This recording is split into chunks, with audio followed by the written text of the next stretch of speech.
The C-SPAN networks bring you long-form public affairs programming from the nation's capital and are a public service of your television provider. C-SPAN, created by cable.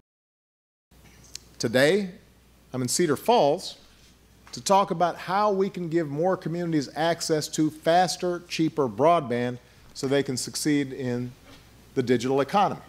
And I'm not telling you anything you don't already know. Today, high-speed broadband is not a luxury, it's a necessity.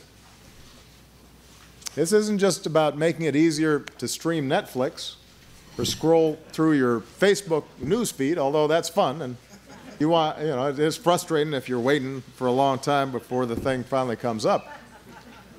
This is about helping local businesses grow and prosper and compete in a global economy. It's about giving the entrepreneur, the small business person on Main Street, a chance to compete with the folks out in Silicon Valley or across the globe. It's about helping a student access the online courses and employment opportunities that can help her pursue her dreams. And that's why, through the Recovery Act, when I first came into office, we were trying to make sure that we prevented the Great Depression, but also start building some foundations for long-term growth. We built or improved more than 113,000 miles of network infrastructure throughout the country.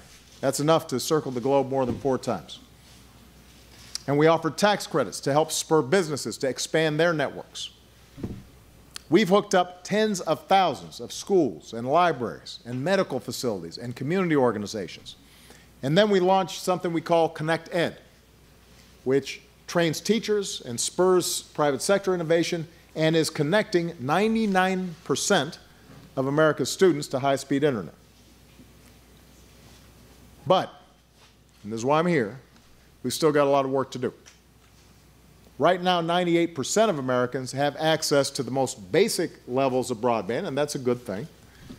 But that number doesn't look quite as good when you look at the speeds we're going to need for all the apps and the videos and all the data and new software that is constantly coming onto market.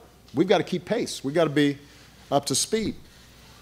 Right now, about 45 million Americans cannot purchase next-generation broadband. And that next generation of broadband creates connections that are 6 or 7 times faster than today's basic speeds. And by the way, only about half of rural Americans can log on at that super fast rate. And if folks do have good, fast internet, chances are they only got one provider to pick from. And today, tens of millions of Americans have only one choice for that next generation broadband. So they're pretty much at the whim of whatever internet provider is around. And what happens when there's no competition? You're stuck on hold, you're watching the loading icon spin, you're waiting and waiting and waiting, and meanwhile, you're wondering why your rates keep on getting jacked up when the service doesn't seem to improve. Now, in Cedar Falls, things are different. About 20 years ago, in a visionary move, ahead of its time, this city voted to add another option to the market and invest in a community broadband network. Really smart thing you guys did. This is a really smart thing you guys did.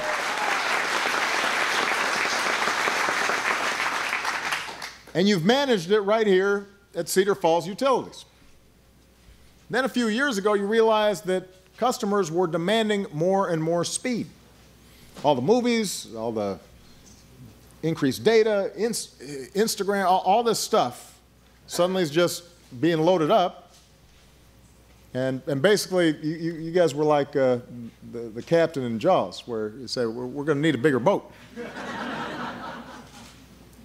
So having already made the smart investment 20 years ago, about 5 years ago, you said, we got to upgrade to a fiber network throughout the city. And eventually, with the help of some federal funding, the surrounding rural areas as well. So today, Cedar Falls is Iowa's first gigabit city.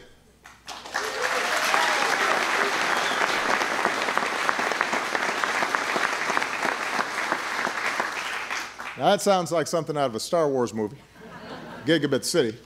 Here's what it means. Your network is as fast as some of the best networks in the world. There's Hong Kong, Tokyo, Paris, Cedar Falls. Right? That's the company you're keeping. I want to leave you with a story of another community that has done this as well. Chattanooga, Tennessee. It's an old railroad town.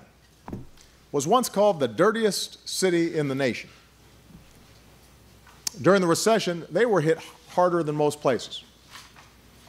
But that did not stop them from building America's first citywide high-speed fiber network right down the middle of downtown. It's as fast as what you guys got here in Cedar Falls. Today, a new generation of engineers and entrepreneurs have moved down to Chattanooga. Big businesses have set up shop. Volkswagen built a $1 billion manufacturing plant. It's unleashing a tornado of innovation. The city's even testing out futuristic technologies like 3D holograms. And here's what their former mayor said. It's like being the first city to have fire. We don't know all the things we can do with it yet. But think about that. You know, when you're first in something, when you figure something out, you may not know all the applications right away, but that's the spirit of America. Imagining what might come next. We may not always know what's right around the corner, but we know we'll figure it out. As long as we're bold and we go ahead and work together. You know, we've been through some very hard times. We didn't always know those hard times were coming. But we pulled together, we worked together, we relied on each other, we believed in each other, and we figured it out. We're blessed with the greatest natural resource in the world. Not corn, but the pluck and the ingenuity and the willingness to take risks of the American people. And I'm absolutely confident if we just give Americans the tools they need, if we just help lay the foundation and allow them to access the amazing opportunities and technologies at this moment in world history, we're not just going to continue recovering from a bad recession. We're going to ignite the next generation of American innovation. And it's going to start right here in Cedar Falls, Iowa. Thank you. God bless you. God bless America. Thank you.